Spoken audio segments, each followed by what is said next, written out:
3, 2, 1.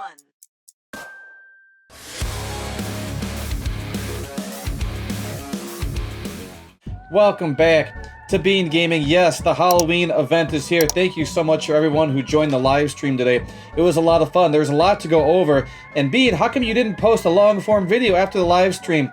Let me tell you, I've been grinding, and I've been grinding just for you to find out the best map to grind in the Halloween event. And you know what time it is? It's math time with Bean Gaming. I am definitely going to show you the best map to grind. I'm going to show you all the maps, stats. That way you can make the best decision for yourself. And you know where we have to go for that? The Bean Gaming Spreadsheet of Hope. Here we go. Yes, the Bean Gaming Spreadsheet of Hope. In the comments down below right now, make sure you type in SOH for Spreadsheet of Hope. Let's go. And this is everything from both games, every single map, all the stats just for you, brought to you especially by Bean Gaming.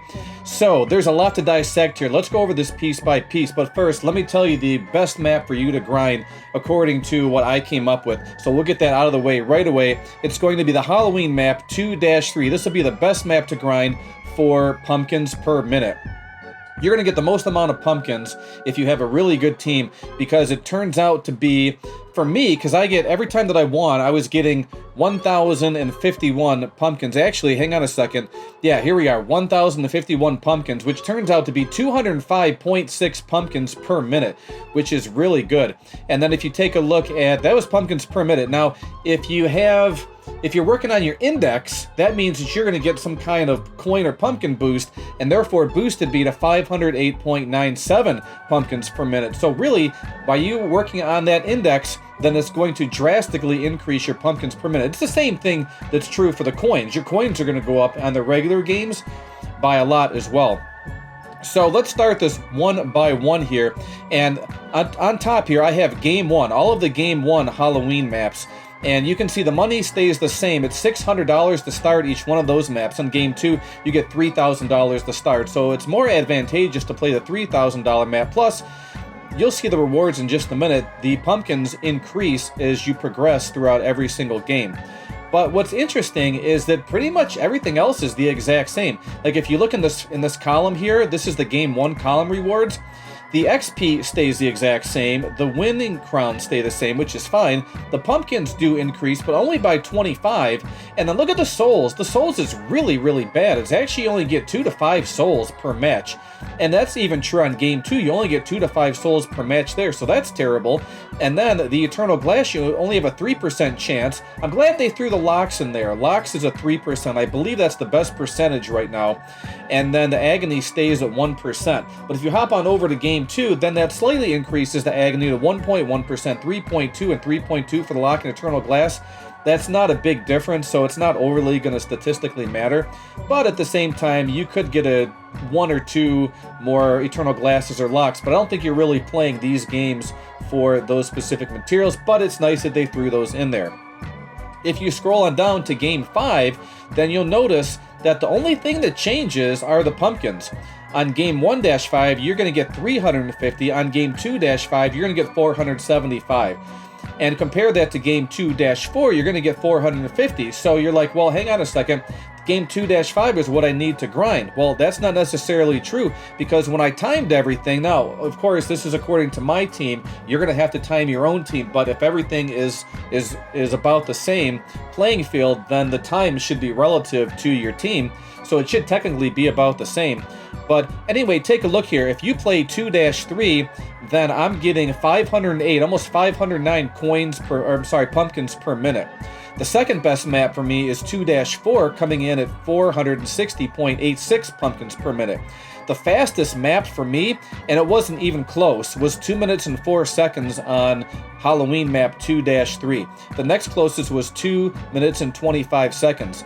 And then Halloween map 5 was actually the longest at 3 minutes and 22 seconds. But again, for me, because the money, you start off with a lot more on Game 2, and it doesn't change. It stays at 3,000 for the start every single time. Then it turns out that the timing for me is going to be 2-3 every single time. Now, if you take a look, when you play the Hell modifier, what's really interesting is that you're only getting an additional 2 to 3 souls. Like, what? Really? That's it? So this is terrible for grinding souls. Look at the corrupted presence. Only a 0.15% chance. That's absolutely terrible. And I would think that you would actually have a better chance on that. So I'm hoping that the devs actually increase this. Maybe for game 1, maybe do 0.5 and game 2, 0.75 and be consistent with the regular games. I'm assuming that they didn't want to overly give away corrupt presence, but I mean, anytime you're less than 1%, that's still going to be kind of rough. And then the agony jumps from 1% up to 1.2%. That's not a big increase at all. Even if you play lots of games, it's really not a big increase whatsoever.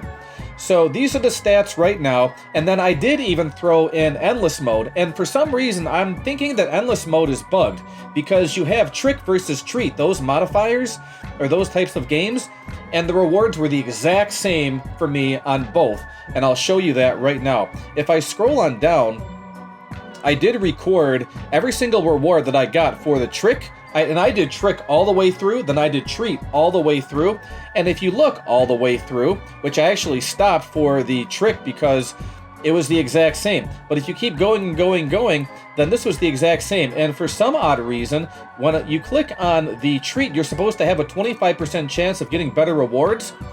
I didn't get anything. I didn't get any endless presents at all, and ironically, I actually got one endless present when I played the trick map, so I don't know, I played the treat map 3 or 4 times, and I didn't get any endless presents. You could say, well, Bean, you're probably terribly unlucky. That may be the case, but statistically speaking, I at least should have gotten one. Now, when you take a look at the endless, on the left-hand side here, once again, this is the trick. I picked the trick modifier every single time. On the right, I did treat. And if you just look at the different rows, the rewards with the pumpkins and the souls were identical. They were the exact same. Even the timing is extremely close. And given for the amount of discrepancy and every time that I hit the trick or treat modifier, you know, you're going to throw in a handful of seconds, maybe 1 to 2 seconds every single wave. So when you take a look at the trick mode, then I ended up getting to wave 100 at 12 minutes and 2 seconds. With the treat, I got there at 12 minutes and 11 seconds. That's not statistically different. It's almost identical if you throw in about 1 or 2 seconds every time you hit every 10 waves. Well, you got to click on that trick or treat modifier. It's essentially the same thing. So the best wave to get to for me was up to wave 90 because that maximizes my coins per minute, or I should say pumpkins per minute, because it was coins and the developers ended up switching it over to pumpkins. So thank goodness for that. But 265 was about right for my pumpkins per minute, and same thing over here, about 261, roughly 265 again because of the plus or minus in the seconds. So I hope that the developers see this and end up fixing that, or at least taking a look at that, because I don't know why the rewards are the exact same for both of these. They should definitely be different, because that's the whole point of the modifiers, right? And what I found very interesting is that, and I don't know if this is a bug either, but when I played these endless modes, I think it was 2 or 3 of the trick modifier endless modes, and I only played one of the treat. No, I'm sorry, the treat over here, the trick over here. I only played one trick. I got 0 pumpkin XP, so my season pass didn't increase whatsoever. It stayed the exact same, and I checked that after every single game. It didn't move. So I'm hoping that they see this and end up fixing it as well, because I mean, you should be getting some kind of XP, right? So take a look at the 265 here, pumpkins per minute, and compare that to all the way through all of my games here, 265, right? That's what it was, 265.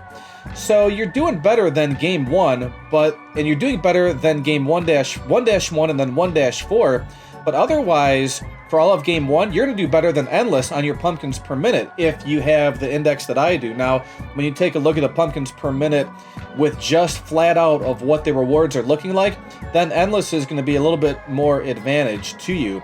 If you look at game 2, then it's not even close for me. I mean, my minimum is 267.57 pumpkins per minute, so I can actually really take advantage of game 2.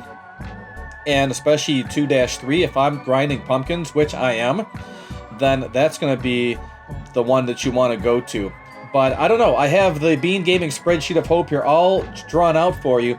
And lastly, I want to show you, there is a summons area now in the Halloween map, the Halloween update. And I did work out the numbers for you. That .05 unit that's out there, that is a 1 out of 2,000 chance of getting. So essentially, you'd have to summon 2,000 times, or if you're going to go in groups of 10, which I highly encourage you to do that, that would be the way to go. And you're going to need, if you do it that way, you're going to need to summon 90 times in order, because you need to get to that 2,000 and multiply it by 90 for the amount of pumpkins that it's going to take for you, the pumpkin tokens it's going to take you in order to statistically, if you will, guarantee that nightmare unit. You're going to need 180,000 pumpkins in order to statistically guarantee you getting that Dreadbear unit. And so, I mean, that's obtainable. It's definitely obtainable. It's not bad at all. The Apex are way harder than that. So I know some people are already getting the Dreadbear. Congratulations on that. And then if you take a look at the secret, I forgot what the secret unit was. I'll have to take a look momentarily. The secret was it the Jacko Pumpkin or the Jacko Endo? Whichever one that was, no big deal.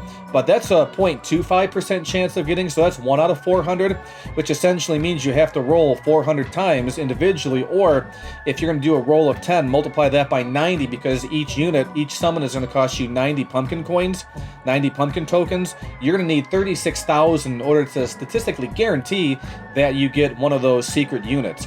36,000 isn't bad at all. I know most of you are already there anyway. So, I mean, you can definitely get one of those. It's a lot easier at that. I mean, that 0.25%, that's not as daunting as it originally seemed, because you're not getting presents, you're getting these pumpkin coins, these pumpkin tokens, which makes this a lot more affordable.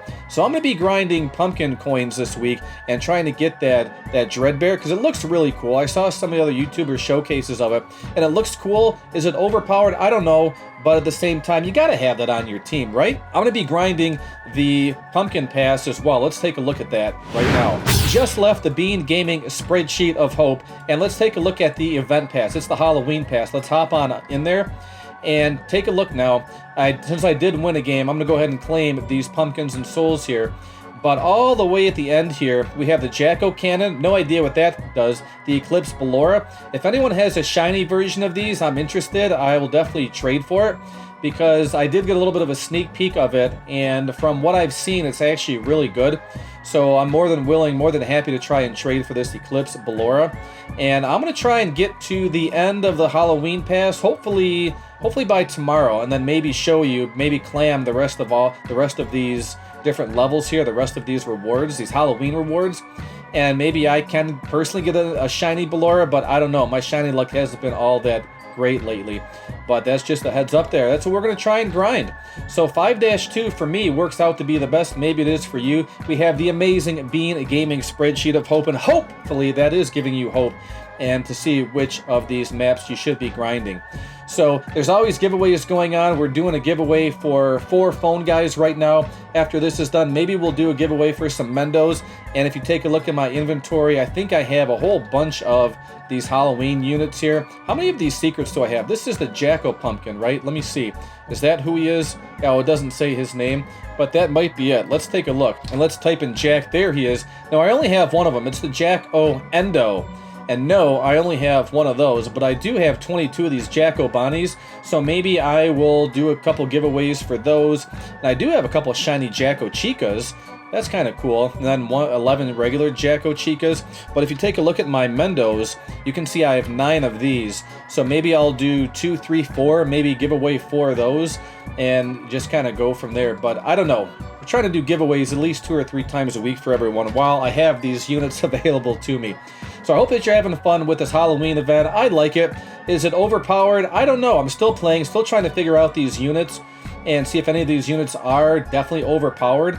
And I don't know, just trying to have fun with this. And so if you did enjoy this video, go ahead and hit that like button, subscribe to the channel, and turn on the notification bell. Thanks again for watching, everyone. Hope you have a great day, and I'll talk to you soon. Bye.